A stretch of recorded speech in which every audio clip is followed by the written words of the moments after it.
Alors, nous avons envisagé dans une précédente chronique les changements de stratégie de l'enseigne. Lorsque une enseigne en rachète une autre, elle souhaite imposer un changement de marque. Le changement de stratégie de l'enseigne peut aussi se traduire par la volonté de succursaliser le réseau, c'est-à-dire d'abandonner la technique de la franchise.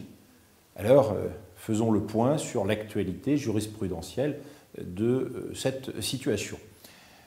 Nous avons d'abord un arrêt de la Chambre commerciale de la Cour de cassation du 7 janvier 2014 qui confirme que un franchiseur n'a pas l'obligation de maintenir son réseau en l'état s'il n'a pas souscrit une pareille promesse contractuelle.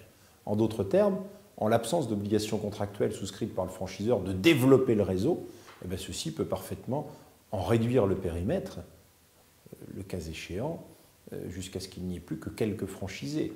Naturellement, dans ce cas, il est évident qu'il devra maintenir l'exécution de ses obligations telles qu'elles ont été prévues, sauf pour lui à commettre une inexécution justifiant la résiliation du contrat accepteur. De la même manière, le contrat de franchise peut ne pas être renouvelé. Donc c'est ici un moyen pour passer au succursalisme. On ne renouvelle pas les contrats de franchise. Le groupe Foncia, cela a été largement médiatisé, avait ainsi indiqué à plusieurs de ses franchisés que leur contrat ne serait pas renouvelé au terme. Et le tribunal de commerce de Nanterre, dans une dizaine de décisions rendues au cours de l'année 2014, a constitué qu'il n'y avait là aucun abus du droit de ne pas renouveler, dès lors que la prévenance avait été suffisante. Il n'existe donc aucun droit pour le franchisé à obtenir le renouvellement de son contrat, car le maintien de ses droits, finalement, ad vitam aeternam.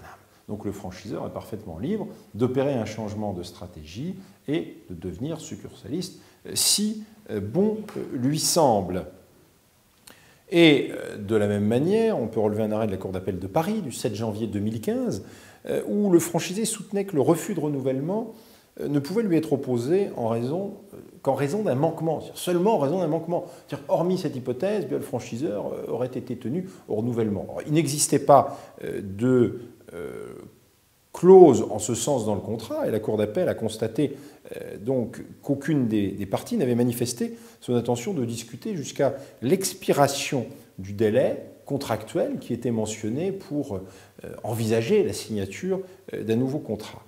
Les contrats prévoyaient au contraire qu'ils ne pouvaient être renouvelés tacitement, donc le franchisé est débouté de sa demande, ne rapportant pas la preuve de s'être manifesté dans le délai de concertation et de s'être heurté à un refus du franchiseur de renouveler le contrat.